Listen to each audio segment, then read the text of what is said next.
Some time back, I made a video on how to evaluate capital expenditure proposals. And there we had seen this concept of NPV, DCF, IRR, and so on. And I had said in that video, I will tell you how to calculate an IRR in a subsequent video. So let's do that today. Let's imagine this company is contemplating buying a machine. They have been suggested machine A, which is costing 400,000. Now they need to take a call, should we go ahead or not? It is a capital expenditure decision to be taken. This company has a targeted rate of return of 10%. That means unless they earn 10%, they are not interested, which means for discounting purposes, we have to consider a discounting factor of 10%. The expected cash flows are given over here. Year 1, they are expected to earn 40,000, year 2, 120,000, 160,000 in year 3, 240,000 in year 4, and 160,000 in year 5. Now let's take a decision, should we go ahead or not? The total cash flow from machine A is 720,000. This is the inflow, the outflow is 400,000. Now let's discount it using a 10% factor.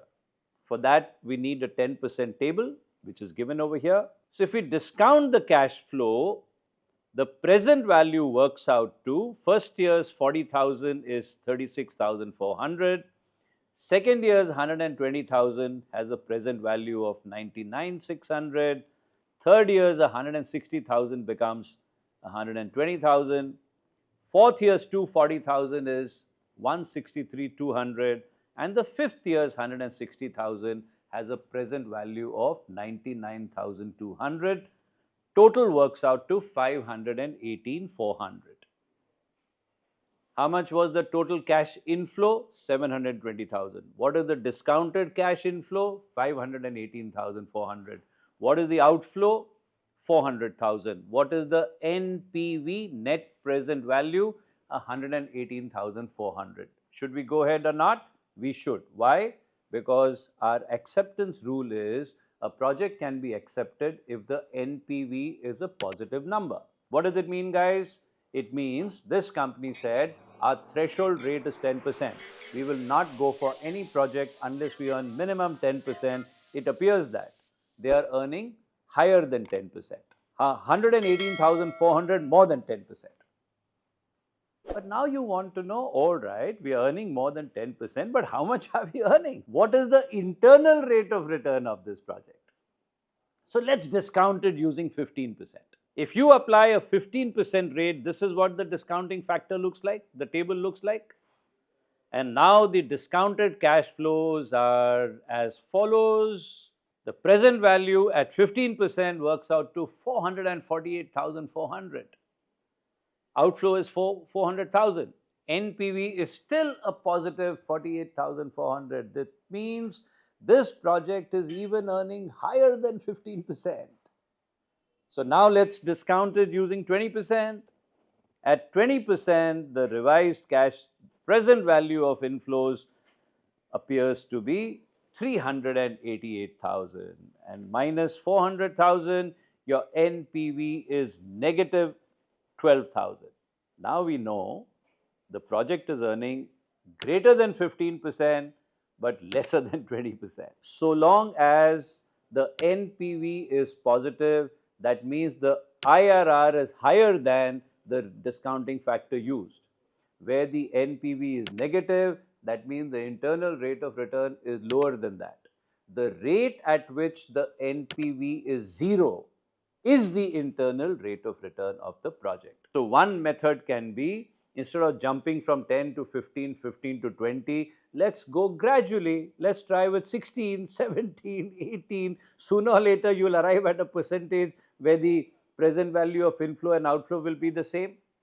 But let me now give you a formula to arrive at IRR. Folks, to calculate IRR, you need two percentages. One, where the NPV is positive. Second, where the NPV is negative. In this case, we can consider 10 and 20 or 15 and 20. Let's consider 15 and 20. We will call the first percentage as start rate and the second percentage as end rate.